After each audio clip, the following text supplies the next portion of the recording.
आपके अपने YouTube channel DElEd maths में आप सभी लोग का स्वागत है। तो आज हम बात करेंगे डीएलएड में हम लोग पढ़ रहे थे विभाज्यता का नियम। ठीक है, तो आज हम बात करते हैं 5 का नियम किसे कहते हैं या फिर 5 का नियम किसे कहते हैं।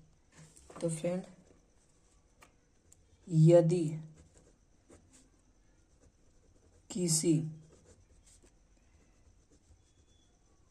यदि किसी संख्या का इकाई अंक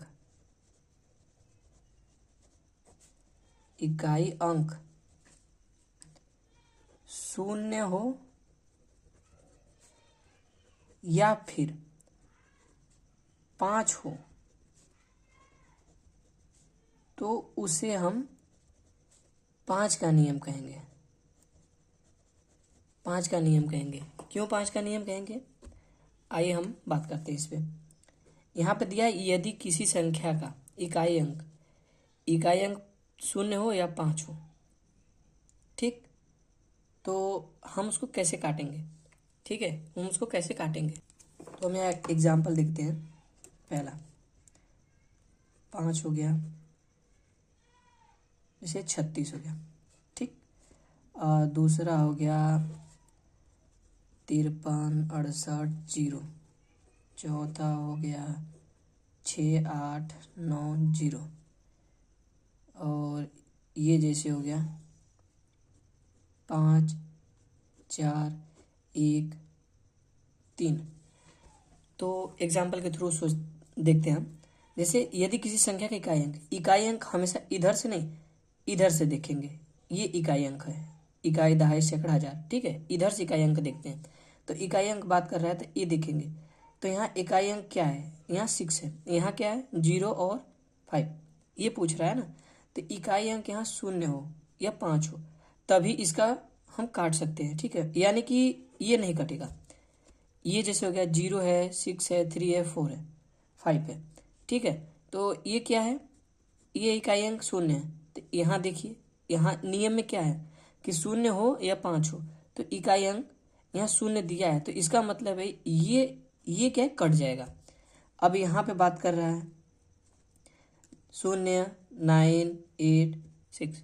ठीक है, तो यहाँ क्या है, यहाँ भी 0 है, ये भी कट जाएगा। अब यहाँ जैसे 3 दे दिया, तो 3 दे दिया तो अब कैसे पता चलेगा, नहीं ना पता चलेगा। तो यहाँ क्या है, ये चीज़ नहीं कटेगी। क्यों नहीं कटेगी, क्योंकि उसके नियम में ये इकाई अंक अगर 0 हो या 5 हो। ठीक है, तो ये 5 के नियम में बस इसका इस्तेमाल किया जाता है। ठीक है फ्रेंड्स, जैसे क्या है कि बड़ी बड़ी संख्याएं दे देगी यहाँ पे।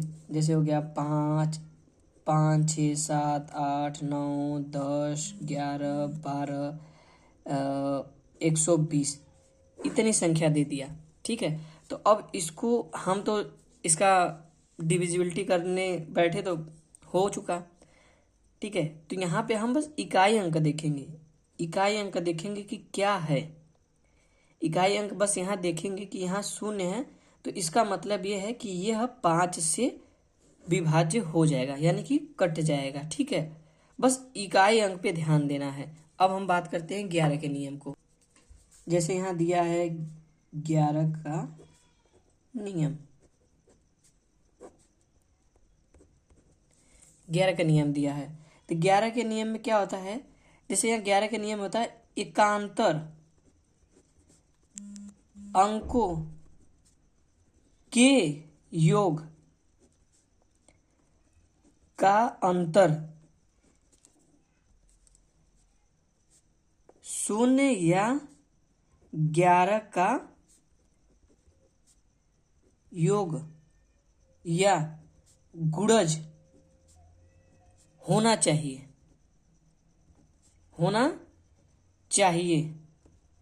तब पता चलेगा कि ये 11 के नियम क्या, एकांतर अंकों के योग का अंतर 0 या 11 होना चाहिए। एकांतर अंक कैसे हो गया, जैसे 1 हो गया, 2 हो गया, 3 हो गया, 4 हो गया। तो एकांतर किसको कहते हैं, एकांतर यानी कि 1 के बाद 1 का अंतर हो जाएगा, 2 का अंतर हो गया 3। ठीक है, इसको एकांतर कहते हैं। जैसे 2 हो गया, 2 का 3 एकांतर 4। जैसे कि एक अंक का अंतर होना चाहिए। ठीक है, तो उसको एकांतर बोलेंगे। ठीक है, अब जैसे यहाँ पे हम देखते हैं, एक संख्या लेते हैं ठीक है, कोई एक संख्या लेते हैं। जैसे पहली संख्या होगी 198, दूसरी संख्या हो गई,